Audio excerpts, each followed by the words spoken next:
स्वागत है आपका अपना चैनल बबलू पाठशाला में। जैसा कि आप थंबनेल देख रहे हैं, lens and mirror group D के जो फेज़ 1 फेज़ 2 का जो एग्ज़ाम हुआ उसमें हर शिफ्ट में 3-4 क्वेश्चन यहाँ से पूछे जा रहे हैं। तो चलिए आइए लेंस एंड मिरर के कुछ फैक्ट्स के बारे में हम आपको बताते हैं। और इससे पहले हम आगे विस्तृत जानकारी दें, आप चैनल को सब्सक्राइब और शेयर भी कर दें अपने दोस्तों के पास। चलिए पहले हम आपको मिरर बता रहे हैं। मिरर दो प्रकार के होते हैं, एक तो प्लेन मिरर होता है, एक होता है स्फेरिकल मिरर। तो जो प्लेन मिरर होता है ना, जो हम नॉर्मल घरों में यूज करते हैं, जिसे एक तरफ तो कलई किया हुआ रहता है, आप इस साइड में खड़े होते हैं और आपका प्रतिबिंब जो होता है ना प्लेन मिरर में दर्पण के जस्ट पीछे बनता है, सेम डिस्टेंस पे बनता है। आप अगर यहाँ से एक्स डिस्टेंस पे हैं तो दर्पण के पीछे ही एक्स डिस्टेंस पे बनेगा।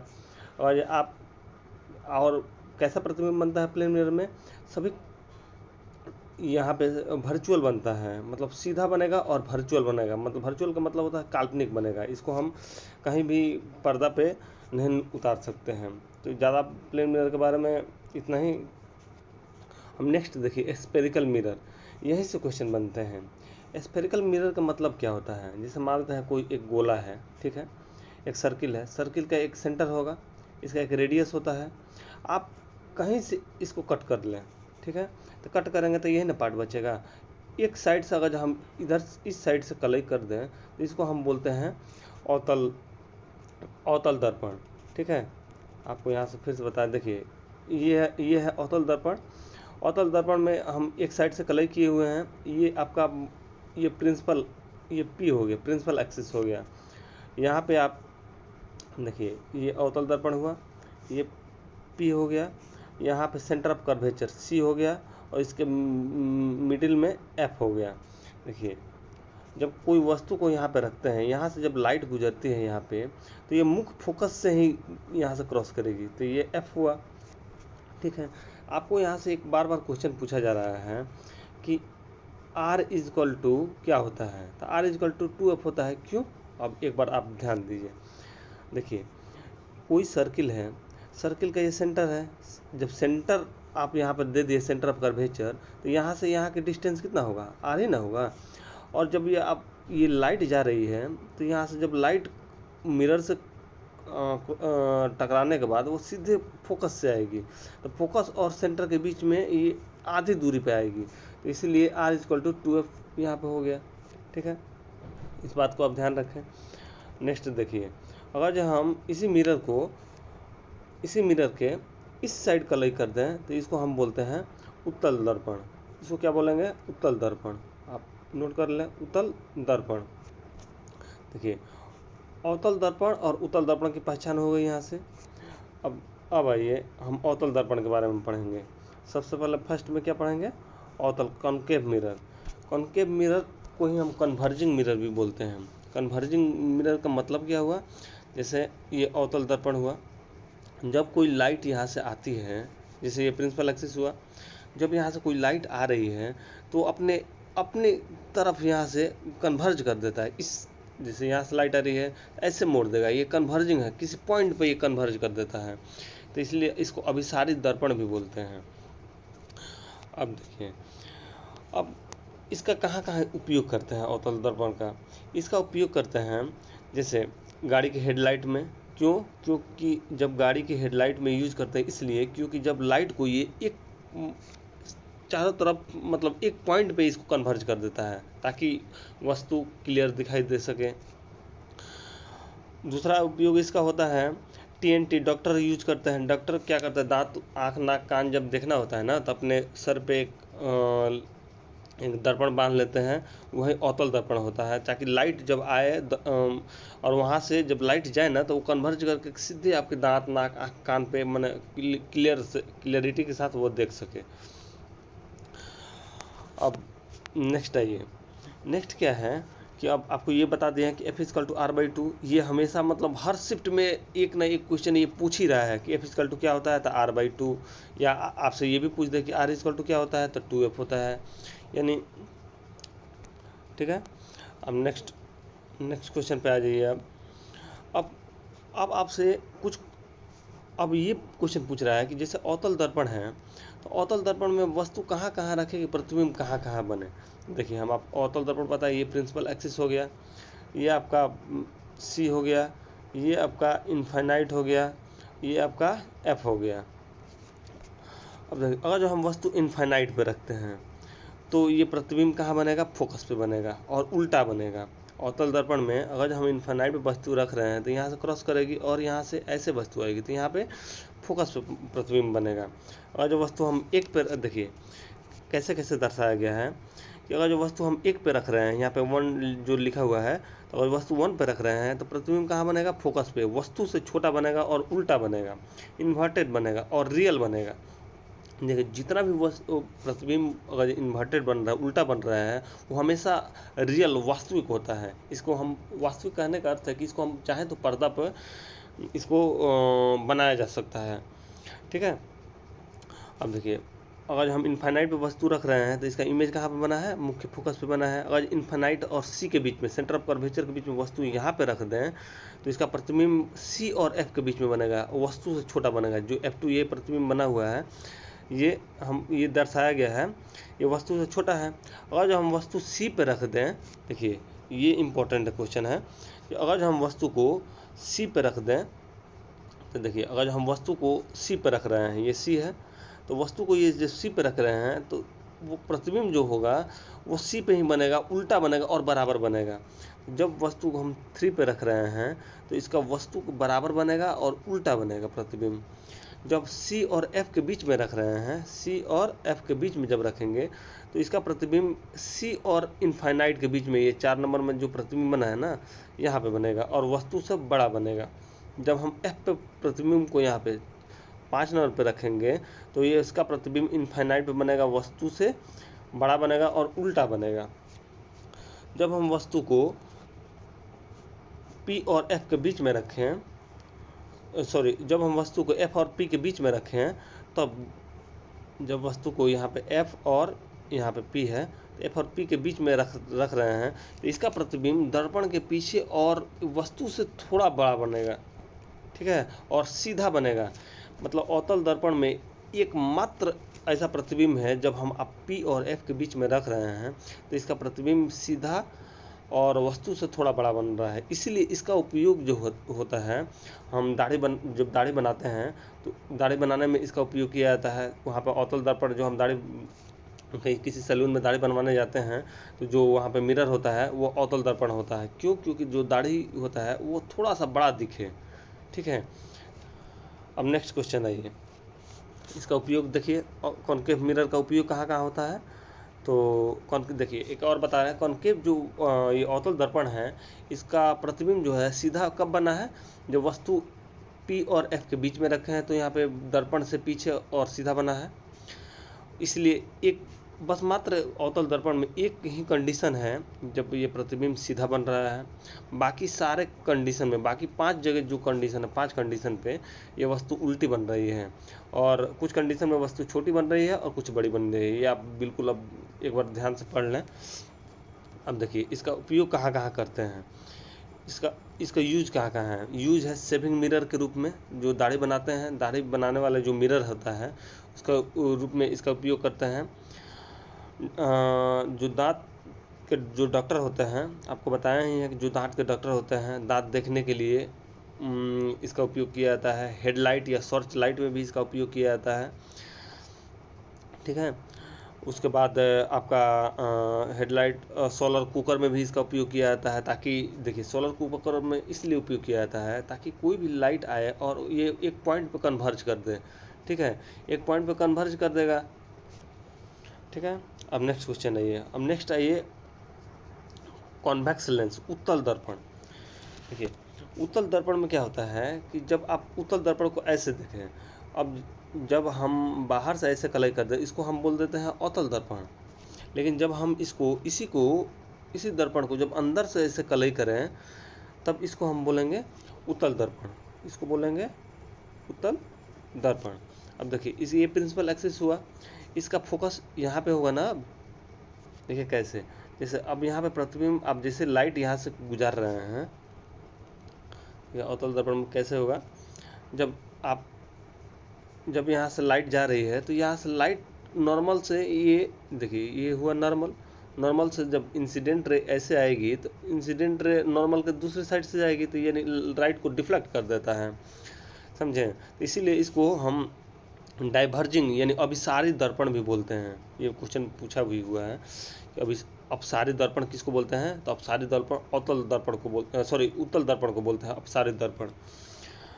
अब क्वेश्चन यहाँ से कैसे कैसे अराइज होंगे, अब क्वेश्चन अराइज होंगे कि वस्तु जो है कहाँ कहाँ रखें तो प्रतिबिंब कहाँ कहाँ बनेगी, यही ना क्वेश्चन हुआ। जैसे यहाँ पे P है, यहाँ पे F है, यहाँ पे C है, यहाँ पे भी C है, यहाँ पे F है। देखिए जब वस्तु को हम इनफाइनाइट पर रखेंगे ना, तो ये प्रतिबिंब P और F के बीच में बनेगा, और इसमें सारे प्रतिबिंब सीधे बनते हैं। आप चाहे कहीं भी वस्तु रखें, प्रतिबिंब F और P के बीच में ही बनेगा। ये F और यहाँ पोल के बीच में ही बनेगा, और वस्तु से छोटा प्रतिबिंब बनेगा, सारा छोटा प्रतिबिंब बनेगा। देखिए जितना भी जगह जो वस्तु एक पे रखे हैं तो प्रतिबिंब F और P के बीच में यहाँ पे F पे बनेगा। वस्तु F और इनफाइनाइट और C के बीच में रखे हैं, वस्तु से छोटा और सीधा प्रतिबिंब बनेगा। वस्तु C पे भी रखे हैं, उसमें अगर जब हम अवतल दर्पण में वस्तु C पे रखते थे तो उल्टा तो बनता था, लेकिन वस्तु के बराबर बनता था। यहाँ पे वस्तु को अगर F पे रखते हैं, फोकस पे रखते हैं, इसका प्रतिबिंब F और P के बीच में ही बनेगा। F और P के बीच में रख रहे हैं तो भी F और P के बीच में बनेगा, यानी सारे प्रतिबिंब जो है ना यहाँ से सीधे बनेंगे और वस्तु से छोटे बनेंगे, ठीक है। यहाँ पे लिखा हुआ है कि all images by convex mirror सीधा इरेक्ट और वर्चुअल, मतलब सीधा और आभासी होते हैं और वस्तु से छोटे होते हैं। सीधा और आभासी कहने का अर्थ है जो ये इसको कहीं भी पर्दे पर नहीं बनाया जा सकता है। सीधा आभासी का मतलब ये हुआ, ठीक है। अब नेक्स्ट क्वेश्चन, अब नेक्स्ट पे आइए। अब बता रहा है कि यूज ऑफ उत्तल दर्पण का यूज क्या है। मानते हैं कब कोई उत्तल दर्पण है और ये लाइट को डिफ्लेक्ट कर दे, बाहर ऐसे भेज दे, तो इसका आखिर यूज क्या है। ऐसे लाइट आया बाहर डिफ्लेक्ट कर दे, इसका यूज देखिए कहाँ है। स्ट्रीट लाइट होता है ना, स्ट्रीट लाइट में इसका यूज करते हैं। क्यों? क्योंकि जैसे स्ट्रीट लाइट लगा, ऐसे स्ट्रीट लाइट लगा है, तो जैसे लाइट को यहाँ से लाइट आएगा तो ये चारों तरफ डाइवर्ज कर देगा, तब ना ज़्यादा दूर तक दिखेगा, तो इसलिए स्ट्रीट लाइट में इसका उपयोग करते हैं। दूसरा, एटीएम मशीन में इसका उपयोग करते हैं। जो एटीएम मशीन में आप जाते हैं तो वहाँ पे देखते हैं कि एक लेंस लगा होता है, ऐसे वहाँ पे यही उत्तल दर्पण लगा होता है, ठीक है। अब देखिए दूसरा, तीसरी जगह इसका कहाँ यूज है, साइड मिरर के रूप में। अब जो गाड़ी की साइड मिरर होता है, कोई भी गाड़ी का साइड मिरर, वहाँ पे साइड मिरर के रूप में उत्तल दर्पण का यूज करते हैं, ठीक है। अब नेक्स्ट क्वेश्चन है ये, उत्तल दर्पण में आपको एक बार अभी फिर से रिपीट कर दें कि उत्तल दर्पण में कोई भी वस्तु, जितने भी प्रतिबिंब बन रहा है वस्तु से छोटा ही बन रहा है प्रतिबिंब। तो जो मैग्निफिसेंस होता है, मैग्निफिकेशंस ऑफ कॉन्वेक्स मिरर, एक बार ये ध्यान दें ये क्या होता है। देखिए मैग्निफिसेंस इसको बोलते हैं जो, जैसे m is equal to height of image upon height of object, इसी को हम क्या बोलते हैं, मैग्निफिसेंस बोलते हैं, आवर्धन बोलते हैं। दर्पण का जो उत्तल दर्पण का आवर्धन क्षमता क्या होता है, अब इसके बारे में हम पढ़ेंगे। तो देखिए कैसे, हाँ आपको अभी बताया है कि उत्तल दर्पण जो होता है ना, वस्तु से हमेशा छोटा प्रतिबिंब बनता है। तो उत्तल दर्पण में कभी भी जो ये आवर्धन होता है m, हमेशा m लेस देन 1 होगा, हमेशा लेस देन 1 होगा। और सभी प्रतिबिंब उत्तल दर्पण में वस्तु F और P के बीच बनते हैं। और कैसे बनते हैं, देखिए F और P के बीच में यहाँ पे बन रहे थे सारे प्रतिबिंब, और सीधा बन रहे थे। जब सीधा बन रहे थे यहाँ पे पॉजिटिव होगा, ठीक है। तो कभी भी ध्यान रखें कि m जो होता है उत्तल दर्पण में हमेशा पॉजिटिव और बड़ा होगा। और यही हम आपको अवतल दर्पण की बात बोल दें, अवतल दर्पण में कैसा होगा, देखिए अवतल दर्पण में m वस्तु से छोटा भी बन रहा था, वस्तु से बड़ा भी बन रहा था। m ग्रेटर देन भी होगा और m ग्रेटर देन 1 भी होगा और m लेस देन भी 1 होगा। m जो होगा उल्टा भी बन रहा था तो m पॉजिटिव भी होगा और m निगेटिव भी होगा, ये दोनों होगा उत्तल दर्पण में, अवतल दर्पण में। एक बार क्वेश्चन देख ले, एक बार क्वेश्चन कर रहा है कि which can not be magnification of concave mirror. देखिए यहाँ पे कह रहा है कि अवतल दर्पण का कॉन्केव का मतलब होता है अवतल, अवतल दर्पण का मैग्निफिकेशन आवर्धन क्या हो सकता है इसमें। देखिए अभी आपको बताया है कि अवतल दर्पण में m ग्रेटर देन 1 हो सकता है, बिल्कुल हो सकता है। क्यों, कब हो सकता है अवतल दर्पण में ऐसे, देखिए जब वस्तु f और p के बीच में रख रहे थे हम, तो वस्तु दर्पण के पीछे और सीधा और बड़ा बन रहा था। जब हम f पे भी रख रहे हैं तो वस्तु उल्टा और यहाँ पे f ग्रेटर बन रहा था इनफाइनाइट पे। तो ये आवर्धन में ये प्रतिबिंब से तो वस्तु से तो बड़ा है ही, तो इसलिए आवर्धन बड़ा हुआ। m लेस देन भी 1 होगा इसमें। लेकिन अब देखिए, अब कह रहा है कि आप इस पर थोड़ा गौर कीजिए, कुछ ऑप्शन में क्या क्या कह रहा है। ऑप्शन में फर्स्ट ऑप्शन कह रहा है कि m पॉजिटिव होना चाहिए, ठीक है। तो m जब पॉजिटिव कब हो रहा था अवतल दर्पण में, जब वस्तु दर्पण के पीछे बन रहा था। देखिए जब यहाँ पे आप वस्तु रख रहे थे f और p के बीच में, f और p के तो दर्पण के पीछे और वस्तु बड़ी बन रही थी, तो इसका आवर्धन कह रहा है कि m का आवर्धन पॉजिटिव होना चाहिए, नहीं वस्तु सीधी बन रही थी, और m लेस देन 1 होना चाहिए। ये बिल्कुल गलत है, क्योंकि m यहाँ से वस्तु से बड़ा बन रहा था, तो यहाँ पे m ग्रेटर देन 1 होना चाहिए था। ये पहला ऑप्शन गलत है, ठीक है। अब नेक्स्ट है ये, अब जो ग्रुप डी में हमेशा यहाँ से एक क्वेश्चन पूछ रहा है, जो वो है मिरर फार्मूला या लेंस फार्मूला। तो पहले मिरर फार्मूला से थोड़ा सा क्वेश्चन देख लेते हैं कि कैसे कैसे क्वेश्चन बन रहे हैं। देखिए मिरर फार्मूला क्या होता है। मिरर का जो फार्मूला है वो होता है 1/f is equal to 1/v plus 1/u। ये इसका फार्मूला होता है, ये याद रखें कि 1/f is equal to 1/v plus 1/u। f का मतलब होता है फोकल लेंथ, u का मतलब होता है object distance from mirror, mirror से कितने दूर आप वस्तु को रख रहे हैं, उसी को हम u से डिनोट करते हैं, u बराबर ऑब्जेक्ट, ठीक है। अब आइए v होता है इमेज, ठीक है। v is equal to image, distance of image. जैसे आप मिरर है, मिरर के पीछे आपको यहाँ पे वस्तु रख रहे हैं, आप हम रखते हैं इनफाइनाइट पे, तो वस्तु यहाँ पे कहाँ, सॉरी इनफाइनाइट पे रख रहे हैं, तो वस्तु कहाँ पे बनेगी, यहाँ पे f पे बनेगी। तो यहाँ पे जो f पे बन रही है, तो यहाँ से जो उसका डिस्टेंस क्या है वही v हुआ, ठीक है। अब देखते हैं इस पर कैसे कैसे सवाल आ रहे हैं, कैसे कैसे क्वेश्चन बन रहे हैं। देखो मैग्निफिकेशंस अभी आपको बताया है कि जो दर्पण का आवर्धन क्षमता जो होता है ना, m इज इक्वल टू होता है height of image, height of image ऊपर रखेंगे और हाइट ऑफ ऑब्जेक्ट नीचे रखेंगे, या इसी को हम ऐसे भी लिख सकते हैं -v/u। ये भी आपको याद रखें, -v/u, ये दर्पण के लिए ही केवल है। m is equal to -v/u, जहाँ से ऐसे जैसे में दर्शाया गया है। m अगर जो पॉजिटिव आ रहा है, इसका मतलब है कि m सीधा प्रतिबिंब इसका बना है, और m निगेटिव आ रहा है, इसका मतलब कि प्रतिबिंब जो है उल्टा बना हुआ है। इस बात पर ध्यान रखें। अब एक क्वेश्चन है, इस क्वेश्चन को आप सॉल्व करें, ठीक है। चलिए क्वेश्चन क्या है। क्वेश्चन कह रहा है कि an object of height 12 centimetre, ठीक है, और इन फ्रंट ऑफ कहता है an object of height 12 centimetre placed in front of A concave mirror, convex mirror, sorry देखिए कॉन्वेक्स मिरर के, देखिए कॉन्वेक्स मिरर है, कह रहा है कि इमेज का हाइट है 12 सेंटीमीटर दिया हुआ है, और डिस्टेंस ऑफ 30 सेंटीमीटर। ये कह रहा है कि एक ऑब्जेक्ट है u, जो उसको 30 सेंटीमीटर की दूरी पर रखा हुआ है। तो u इज इक्वल टू हम क्या लिख दें। अब देखिए u, अब कैसे पता चलेगा कि u पॉजिटिव होगा कि निगेटिव होगा। तो जो दर्पण के राइट साइड में होगा उसको हम पॉजिटिव से दर्शाएंगे, जो दर्पण के लेफ्ट साइड में होगा उसको निगेटिव से दर्शाएंगे। तो u इज इक्वल टू कितना हुआ यहाँ पे, u मेरा -30 सेंटीमीटर हुआ, ठीक है। u यहाँ पे कितना हो गया, तो u हो गया मेरा -30 सेंटीमीटर। अब कह रहा है कि convex and 20 centimetre find the positive side, और इसका फोकल दे दिया हुआ है f 20 सेंटीमीटर। तो देखिए इसका अवतल दर्पण में कभी फोकल जो होता है ना इस साइड में होता है, f पॉजिटिव होता है, तो इसलिए यहाँ पे हम पॉजिटिव के साइन दिए हुए हैं, चूँकि दर्पण के राइट साइड में है तो हम यहाँ पे पॉजिटिव डिनोट किए हैं, ठीक है। अब फार्मूला से आ जाइए यहाँ पे। फार्मूला अभी पढ़े हैं कि 1/f, तो 1/20 is equal to 1/v minus 1/, यहाँ पे 1/30, ठीक है। तो ऐसा जब आप सॉल्व करेंगे तो यहाँ से सॉल्व से आ जाएगा v इज इक्वल टू आ जाएगा 12 सेंटीमीटर, ठीक है। जब v इज इक्वल टू 12 आ गया तो नेक्स्ट हाइट ऑफ इमेज देखिए।